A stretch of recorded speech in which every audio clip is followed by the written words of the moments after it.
Boa tarde.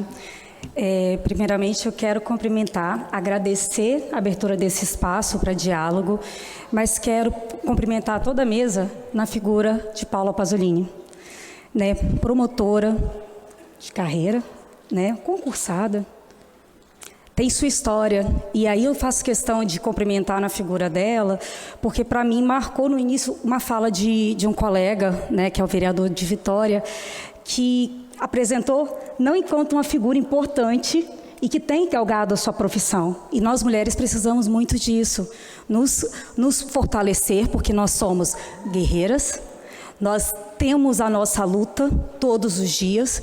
Não estou falando somente de quem é da pauta do autismo, mas nós temos o nosso sucesso profissional conquistado, onde nós não podemos e não devemos ser apresentadas, na minha concepção, pelo menos, somente como esposa de A, de B ou de C, mas sim como uma mulher que conquistou o seu espaço e está nessa mesa devido ao seu mérito e ao seu profissionalismo. Era só porque isso ficou em mim e eu precisava pontuar. Eu sou Valesca, mãe dos meninos mais lindos, assim como todas as mães que estão aqui, né? No caso, eu sou a mãe do Eduardo e do Bernardo. Faço parte do coletivo Mães Eficientes Somos Nós, dessa camisa laranja, né? Que é uma cor para chamar a atenção. Entrei para esse coletivo há pouco tempo. Meus filhos têm 3 e 5 anos. O Eduardo, meu fã número 0, está sempre comigo, né? E o Bernardo também sempre quando pode estar conosco. E por que a Valesca está aqui representando o coletivo Mães Eficientes Somos Nós? É um coletivo que foi construído na luta há cerca de 10 anos, ele vem se constituindo. É um coletivo onde a maioria são mulheres, porque a responsabilidade ainda na nossa sociedade, ela está nos ombros de nós, né? E muitas, infelizmente, acabam se tornando mãe solo quando chega o diagnóstico dos nossos filhos. Que luta que passamos, essa é a verdade. O coletivo Mães Eficientes Somos Nós, hoje, né, me oportunizou estar vindo aqui, espero representá-lo da forma mais qualificada possível, mas nós precisamos trazer, né, alguns elementos, algumas pontuações, e queria deixar aqui explícito, eu não fiz uma fala escrita, né, então eu tentei muito assim, observar um pouco, fazer o processo de escuta para eu tentar trazer um pouquinho das nossas sensações, né? E o que é principal para a gente, assim, é pautar. Primeiro, todo movimento é política, mas nem tudo é partidarismo, é questão de governos, de vereadores, mas tudo na nossa vida é política. A escola, a compra do supermercado, tudo que acontece no dia a dia. Então, o movimento, primeiro, ele precisa se pautar. Nós não temos acordo, nem questões de gabinete, seja com governador, com prefeitos, com deputados, com vereadores, o que for. A nossa luta é coletiva. E, no nosso caso, pelos nossos filhos. Oi, meu amor. Então, por que eu estou colocando isso? Porque muitas vezes as pessoas buscam mesmo processos de rotulações em qualquer espaço. E penso que, independente da visão política A, B ou C, o nosso foco tem que ser os nossos filhos. E é por isso que nós estamos nessa luta. É por isso que muitas mães, né, tentam se organizar, porque, inclusive, a luta fica menos pesada, porque a nossa luta é difícil, todos os dias. Eu até, por exemplo, observei a fala do capitão Assunção. De fato, capitão, precisamos ter processos de formação para todos, para os professores, para os técnicos. Mas uma coisa que eu ainda reafirmo muito, né? Eu sou servidora da Rede Pública de Vitória, meus filhos são matriculados da Rede de Vitória, e uma das coisas que a gente pauta nas reuniões é a formação, o processo formativo, ele tem que ser desde a merendeira, do porteiro, do assistente administrativo. Os nossos filhos não são em pedaços da escola. O nosso filho, ele tem que estar em toda a escola, em toda a sociedade, em todos os parques. E a gente vai construir isso com muita dificuldade. Avançamos muito, temos muito o que avançar, mas a gente tem que romper um ciclo que muitas vezes a formação é só para o professor. O professor precisa dessa formação, desse investimento, os assistentes, todos, mas não podemos esquecer dos demais atores da escola, porque os nossos filhos, a nossa sociedade tem contato com todos, e a inclusão vai se dar quando a gente conseguir ampliar esse leque. Ouvi a fala do Torino, né, do deputado Torino Marques, sobre a questão da agressão, e eu afirmo, Nossas crianças, né, as pessoas com autismo, elas sofrem agressões diariamente. Algumas noticiadas na imprensa, muitas não. Porque as nossas agressões muitas vezes são veladas. É com o olhar torto, é com simples ignorando as nossas falas, ignorando os nossos anseios, os nossos sentimentos, porque para muitos ainda colocam bem assim: ah, mas está reclamando, mas já conseguiu isso, isso, isso. Muitas conquistas estão nos papéis, está na legislação, mas não está na prática, não está acessível. E penso que isso é o principal que a gente tem que dialogar e construir. Acessibilidade ao que já está prescrito na lei, mas principalmente ampliar algumas discussões que não são operacionalizadas ainda também nas legislações. E preciso pontuar também um termo que cada hora que eu estou escutando aqui está me incomodando, é o termo portador de autismo. Ninguém porta o autismo. A gente pode dar um exemplo: eu porto o meu celular a hora que eu quiser, mas eu não quero porque eu dependo dele para trabalho, para me comunicar com a família, eu deixo de portar. Autismo e deficiências nós não portamos. Então são pessoas com deficiência, são pessoas com autismo, e assim a gente vai aprendendo cada dia, né? E a gente tem que aprender com o diálogo mesmo, porque nós estamos aqui nos reinventando a cada fala, a cada escuta, a cada leitura. A gente tem que estar disposto a isso. Eu estou aprendendo, eu confesso que eu estou aprendendo. Meus filhos me ensinam todos os dias a tentar ser um pouco melhor, a tentar buscar uma sociedade que os acolham, porque de fato eles vão deixar de ser criança, vão chegar na adolescência, e eu não vejo tanto esse movimento de forma ampliada nessas faixas etárias, na adolescência, quando a pessoa se torna um adulto. E a minha dúvida já é, porque nós, pelo menos a grande maioria já fica pensando assim: como é que vai ser o amanhã? Que é o nosso grande medo enquanto mãe, né? Se acontecer alguma coisa, como que vai ser o futuro do meu filho? A gente luta pelo presente, mas nos assombra muito pensar no futuro que é incerto. Porque o presente está incerto para tantos outros que já passaram por essa etapa que nossos filhos vão passar. E vão passar de forma de cabeça erguida, com toda certeza, com uma sociedade menos preconceituosa e mais justa, porque nós estamos aqui em todos os outros espaços tentando construir isso, inclusive dentro das nossas famílias. Porque nas nossas famílias nós também temos dificuldade. Nem todos podem ter, mas a maioria tem. Porque parente é parente, família é família, mas são pessoas que também cresceram numa sociedade exclusiva, que é excludente e não inclusiva. Quando a gente adoece, que é a fala que eu ouvi, não lembro agora de quem, o adoecimento adoece o autista e adoece a família, adoece a mãe. E de fato a gente precisa de uma rede de apoio. Porque é muito difícil a gente bancar a pessoa que está ali exigindo os direitos, ficar de cabeça erguida, mas quando a gente sai da porta da escola para fora, que foi, né, o principal equipamento público citado aqui, como que é difícil chegar em casa e botar a nossa cabeça no travesseiro e chorar muitas vezes até mesmo escondido dos nossos filhos, porque eles têm uma sensibilidade enorme. O discurso que o autista, ele não demonstra sentimento, não. Cada ser humano é único. E os nossos filhos e tantas outras crianças e adolescentes e adultos também têm esse direito. Cada um se expressa de uma forma.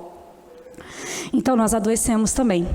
Não são poucas famílias que estão adoecidas, que mantêm a cabeça erguida, porque não pode perder o filho do foco, igual eu estou aqui olhando para a porta toda hora, que Eduardo acabou de passar correndo ali na porta e se escondeu debaixo da mesinha. Mas é isso, é a nossa luta diária, para a gente lutar contra um adoecimento que a nossa sociedade nos empurra, e nos empurra na negativa de direitos e na negativa de avanços para, de fato, garantir a inclusão real. Eu ouvi um termo doença invisível e me incomodou. Me incomodou. Na minha concepção, o que falta na gente é debate e formação na nossa sociedade.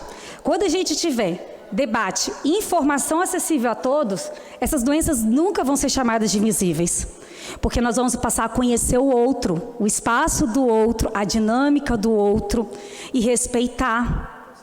Então, assim, o que a gente precisa é espaços formativos para além da escola, mas que envolvam também as nossas famílias, a nossa sociedade, uma ampliação mesmo de política pública, penso eu. Posso estar errada. E assuma que se estiver errada, eu aprendo. Mas eu sou muito assim, quando eu vou fazer qualquer fala em qualquer espaço, eu tento pensar no espaço que eu estou, o que a gente já pode tentar contribuir. E eu peço desculpa, não é em tom de arrogância quando eu estou trazendo esses comentários, gente, por favor. É para tentar tornar esse debate uma forma de aprendizagem para mim e para qualquer outra pessoa que queira também construir e aprender. Porque eu aprendi com a fala da mãe de Vila Velha, busquei aprender também com a profissional de saúde que esteve aqui antes de mim, com os deputados que estavam aqui, que estão aqui, e tento no dia a dia, com toda e qualquer pessoa que esteja disposta ao diálogo. Sobre a luta das mães deficientes, nós tentamos pautar, seja governo, seja municípios, com agendas periódicas, porque nós sabemos que os problemas não são pontuais. O problema da escola A é o mesmo problema na escola B, C ou D. A questão é como é que isso é velado ou não, como que isso chega no alcance da mídia ou não, como que isso é tratado ou não, e até o acesso à informação de cada família. Porque não é um problema específico de uma unidade de ensino. Por exemplo, Mães Deficientes, só essa semana, ontem teve uma reunião que começou no início da tarde, terminou no final da tarde, com a Secretaria Municipal de Educação do município da Serra. E a gente estava discutindo lá, as mães que se fizeram presentes estavam discutindo lá a política da educação especial no município da Serra, porque Mães Deficientes não é só um grupo de mães de crianças, de pessoas com autismo, tá? É de pessoas com deficiência. Então, por isso eu preciso fazer também esse recorte. Amanhã nós temos no município de Vitória, com a secretária Juliana, onde nós também estamos buscando debater para tentar qualificar. E na sexta-feira nós temos com a CEDU, com o Vitor. E uma das questões que nós vamos questionar, porque a pauta que a gente já estava tratando junto à CEDU, era a questão dos profissionais de apoio, era a questão dos profissionais especializados das nossas crianças, dos nossos filhos nas instituições de ensino, né? E aí a gente tem algumas questões que a gente precisa questionar. E não é questionar na crítica, pura e crítica, mas é questionar qual é o objetivo. Por exemplo, me surpreende essa semana uma postagem em algumas redes sociais sobre a questão de repasse de verba da educação para compra de ônibus. Em detrimento a isso, nós temos negativa por parte do Estado dos profissionais de apoio. E aí? E a verba que tinha que estar na escola? Está deixando de ser necessária? O que a gente está tendo é um problema de clareza de qual política pública nós queremos na escola. Porque não falta necessidade de investimento formativo, de material, de salas de recursos multifuncionais, que atendam os nossos e tantos outros filhos. Inclusive os profissionais, porque nós temos profissionais também concursados ou processo seletivo simplificado com deficiência que não são amparados para exercer sua função. E eu já estou terminando. Afirma, é muito difícil, não é fácil. São tantas negativas de direito que nos provocam cada vez mais. Então, assim, o tempinho que eu fiquei aqui, eu falei e acabei nem falando tanto dos meus meninos, o que eu sinto na pele com eles. O Bernardo, ele é não verbal, mas que eu tive inúmeros ganhos com ele, com terapias, com dedicação. O Eduardo, eu chamo ele até, eu brinco que eu falo que ele é relações públicas. Muito obrigada pelo presente, meu filho, te amo. Então, assim, eu brinco, eu chamo ele de relações públicas porque ele se comunica bem. As questões das estereotipias dele, as questões afetas, que dizem inerente ao transtorno do espectro autista que ele apresenta, de fato, aparece de outra forma, no dia a dia, nas diversas crises sensoriais, quando eu tenho que chegar na escola e eu que praticamente chamo os profissionais e falo, olha, eu preciso conversar com vocês. Vamos tentar identificar, antes do Eduardo ter uma crise, quais são os sinais que ele tem? Então eu faço esse diálogo na escola, mas quantos pais nossos conseguem ter esse diálogo, ter esse acesso?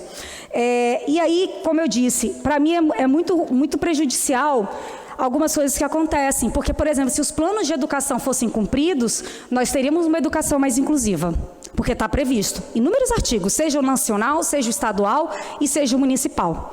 Em Vitória, até o ano passado, meus filhos não tinham professora de educação especial na escola deles. E não era por falta de laudo, porque o laudo estava na escola. Não foi por falta da escola pedir. É porque, querendo ou não, no processo de pandemia, os nossos filhos, nós sabemos como que eles sofreram um processo de apagamento.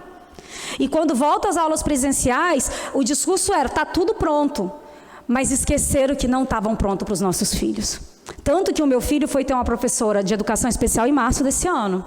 Eu tive que retirar o acesso dos meus filhos à escola e falar, meu filho só volta quando tiver estrutura, porque meu filho estava tendo muita crise. Meu filho ele já estava sofrendo, sim, bullying de outras crianças. E para uma mãe ter um filho de 5 anos com isso, você fala assim, caramba, como é que vai ser no MF no próximo ano? Como é que vai ser daqui a alguns anos, quando chegar no ensino médio? E esse sofrimento, ele bate.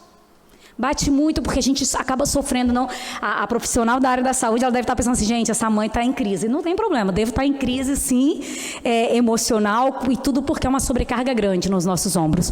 Mas, posso afirmar, com questionamentos, a gente consegue muitas vezes avançar. Mas a omissão do poder público é grande. É grande porque eu, no dia 3 de março, por exemplo, eu fiz um ofício para a secretária de Educação questionando cadê o PEI do meu filho, cadê o que foi desenvolvido, qual é a programação, e não fui respondida até hoje. E aí eu peguei o mesmo ofício, mando para a Câmara de Vereadores de Vitória, para a Comissão de Educação e falo, gente, eu preciso de um socorro, o que está acontecendo com meu filho está acontecendo com outras crianças. E a Comissão de Educação, no primeiro dia que tinha o documento em mãos, faz o quê? Olha, nós vamos, não havendo pauta a tratar, com menos de 2 minutos, encerra a reunião da Comissão de Educação da Câmara de Vereadores. Cara, isso para mim doeu muito, porque isso é negativa de direito.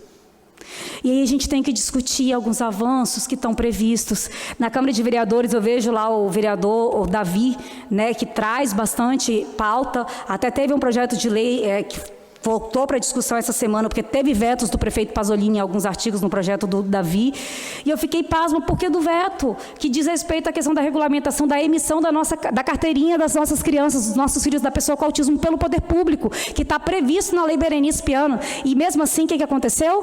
Teve o veto de alguns artigos, e a gente tem que discutir. O problema, ele vai só aumentar cada vez que a gente acabar se omitindo, e eu tenho certeza que nós que estamos aqui, e tantos milhares que não estão, nós não temos esse processo de omissão e não podemos carregar essa plaquinha. Nós lutamos muito pelo direito dos nossos filhos.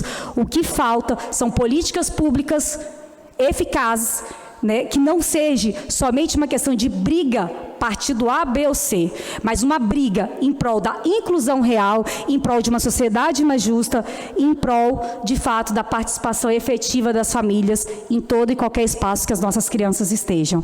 Eu agradeço, peço desculpa ter falado um pouquinho, mas é porque o nosso coração, ele mexe quando fala dos nossos filhos.